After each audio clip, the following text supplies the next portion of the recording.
Coach George De Brito, malaki ang pasasalamat kay Coach Ramil dahil sa kalidad ng kanyang mga manlalaro at nagpahiram pa ito. At pinuri naman ni Coach Jorge kung gaano kalaking tulong ni Angels sa Las Pilipinas. Kaya sa video ito ating alamin kung gaano kasaya si Coach Jorge na nakukuha na niya ang mga gusto niyang manlalaro para maglaro sa Philippine National Team. Pero bago pa man ang lahat, kung hindi ka pa nakapag-subscribe, please like and subscribe at paki-spike na rin sa bell button para lagi kang updated sa mga volleyball ganap. Pinuri ni Alas Pilipinas head coach George De Brito si Angel Canino na inilarawan niya bilang isang natural killer. Matapos ang kanyang kahangahangang performance sa torneo, si Canino, isang 20 years old na outside spiker, ay ginawang opposite hitter para sa kompetisyon at nagpakitang gila siya sa kanyang bagong posisyon. At bukod pa riyan, hindi lamang tumulong si Canino sa Pilipinas na makamit ang isang makasaysayang bronze finish sa Challenge Cup, kundi siya rin ang naging pinakamahusay na scorer ng kupunan na may average na kahangahangang 15.6 points bawat laro. Ang kanyang kahusayan ay nagbigay sa kanya ng Best Opposite Spiker Award. Pinuri ni Coach De Brito ang kakayahan ni Canino na magkaroon ng malaking epekto sa anumang posisyon na kanyang ginagampanan at pinuri rin niya ang kanyang attitude at determinasyon sa buong torneo na nagpapakita ng kanyang kahandaan na gawin ang lahat para makatulong sa kupunan. Nagpahayag din ng pasasalamat si De Brito kay Lasal head coach Ramil De Jesus sa pagpayag na makasali si Canino at ang iba pang lady spikers sa national team. Kinilala niya ang kahalagahan ng kooperasyon sa pagitan ng mga club at national team na kinikilala ang mahalagang karanasan na natamo ni Canino na maibabahagi niya sa kanyang kasamahan sa Lasal. Sa kabuuan, malinaw na ang performance ni Angel Canino sa AVC Challenge Cup ay nag-iwan ng malaking impresyon. Ang kanyang talento, kakayahan sa iba't ibang posisyon at dedikasyon ay hindi lamang nakatulong sa Pilipinas na makamit ang tagumpay kundi nagdulot din ng pagkilala sa kanya bilang isang natural killer sa court. Sa mahigit 2 taon ni Coach Jorge sa Philippine National Team, ngayon lang din talaga nagpahiram si Coach Ramil at naiintindihan naman ni Coach Jorge noon kung bakit. Pero malaki talaga ang pasasalamat niya nang magpahiram si Coach Ramil na matagal na rin inaasam-asam ni Coach Jorge na makuha. Dahil hindi lamang isa kundi 3 sa kanyang manlalaro katulad nila Thea Gagate at Julia Coronel. At hindi lang yan dahil pati sina Fifi Sharma, Don Makandili Katindig ay produkto din ng Lasal na under kay Coach Ramil De Jesus.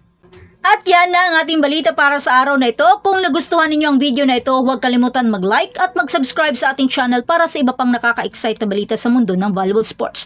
Maraming salamat sa panonood at magkita-kita tayo sa susunod na video. Hanggang sa muli, patuloy na mag-spike at mag-dig sa ating channel. Ano Sino to? ka dyan, Ti? Ito, tanggalin Sino mo ka dyan, ito. Ti? Ito. Bunny. Carrot. Ilagay natin dito. Bunny. Ito yung ilagay natin, di ba tama? Carrot. Ay, mali din. Bunny. Ito yung Carrot.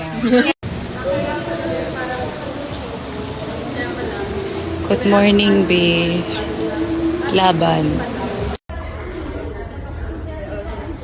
Video.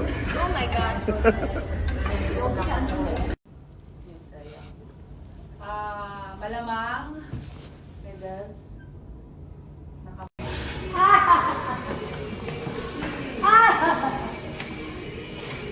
Ano na? Kawawa ka naman, Ti.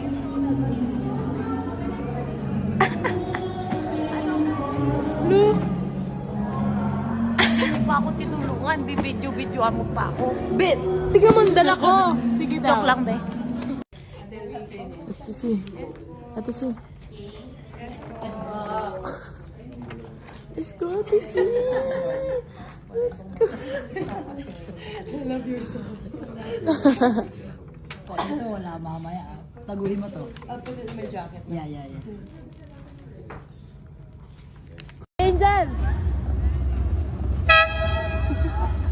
Video ba siguro, no? Ano? Ay!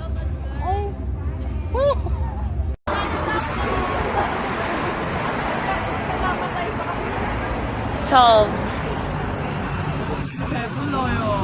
Hebuloyo. Busog na. Hebuloyo kaayo.